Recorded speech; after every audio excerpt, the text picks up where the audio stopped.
আসসালামু আলাইকুম। বন্ধুরা, বান্দরবান পৌরসভা কার্যালয় থেকে একটি নতুন নিয়োগ বিজ্ঞপ্তি প্রকাশিত হয়েছে, যেখানে আপনার নারী পুরুষ উভয় প্রার্থীরা আবেদন করতে পারবেন বাংলাদেশের সকল জেলা থেকে।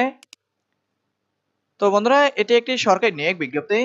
বান্দরবান পৌরসভা কার্যালয়, বান্দরবান পার্বত্য জেলা থেকে এই বিজ্ঞপ্তিটি প্রকাশ করা হয়। বিজ্ঞপ্তিটি 14/8/2025 চলিত মাসের 14 তারিখে এই বিজ্ঞপ্তিটি প্রকাশিত হয়েছে।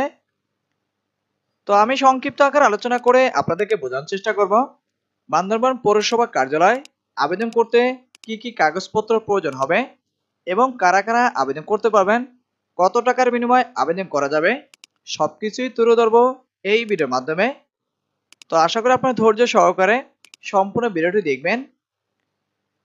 তো বন্ধুরা, এখানে আপনারা দেখতে পাচ্ছেন নিয়োগ বিজ্ঞপ্তি এবং পদের নাম, বেতন, পদ সংখ্যা